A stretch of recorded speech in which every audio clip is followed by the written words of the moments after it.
everyone, I'm your host Sarah. Welcome back to our regular Attract Capital webinar series. I'm here with the Attract Capital CEO Dave Barnett. Hi everybody. And today we're going to talk a little bit about M&A body language and how to read a seller's physical cues. So why is it important to read body language in a deal? Because Sarah, a lot of words get spoken and a lot of words get written in an email, and a buyer really wants to gauge the seriousness of a seller when they're in the early stages of an M&A transaction to see if the seller is really committed to the deal, because you don't want to go forward with a deal unless you know that the seller is truly committed to it. And it could also show the seller cues, the physical cues, how interested they are or disinterested, and it allows you to kind of get a better context for how the seller feels about you as a potential buyer by being in their physical presence. And also, I'm sure with COVID, where a lot more business is being conducted virtually, it's more important than ever to pay attention to what people are actually doing. So even if we're going through a video call, what are some general major body language things to look for? No, that's a great point, Sarah. COVID has really accentuated the need for this.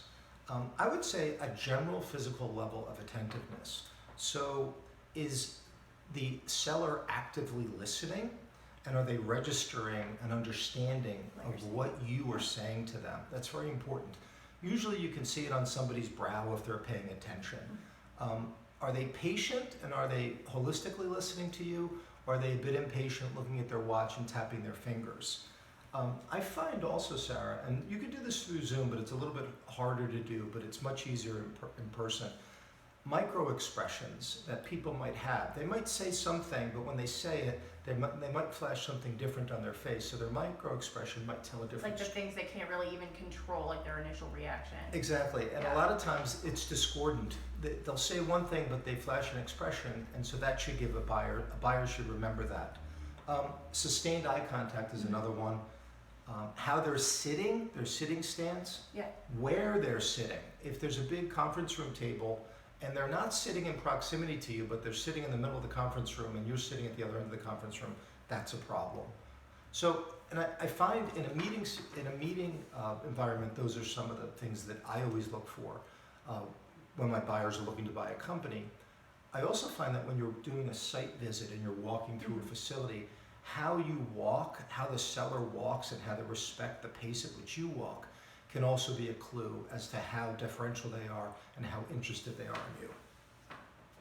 Okay, that's really good to know. And so should you match their speed when you're walking with them? Is that something you should do? That's a very good point, Sarah. I walk really fast, so we have to be mindful of that. I have always found that has worked for me, that I always try to respect the speed cadence of the person that I'm pitching. So if you're trying to sell your business to a buyer and a buyer is walking very slowly, then the seller should slow down. So you should sort of match it, and your body language and the amount of space that you, sort of the physical space between you and the person that you're trying to convince of your seriousness should be smaller. It shouldn't be distant. Even though now we live in a socially distant world, it should be a little bit more intimate.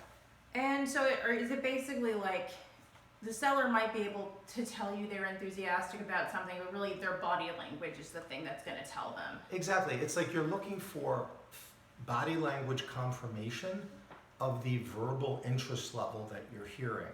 And if the two cohere, if they match up, then you can have a good feeling as a buyer that this seller's really committed. And a lot of times it could also be how the seller is listening to what you're saying. Are they trying hard to understand you? And are they trying hard to be understood? Are they understanding you, and are they trying hard to be understood? And a lot of times that means that they're taking what you're saying and they're weaving it into the information that they're giving back to you. And it's just something that it's something that if they're doing it with sort of a physical commitment to their communication, then you can really feel that as a buyer, that this is a seller who really wants to focus on me.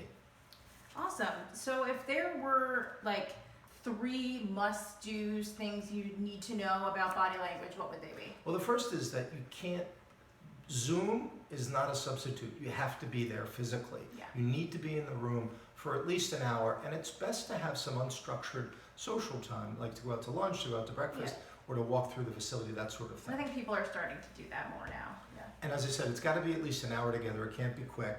and that also a spontaneous site visit or a lunch or a meal is very important. But you always want to make sure that the physical cues are lining up, because somebody can tell you one thing in an email or on a voice call, but they may not really mean it, and it's the only way to really truly gauge it. All right, well, I think that wraps us up nicely. So thanks, everyone. We'll see you next time. Take care. Bye.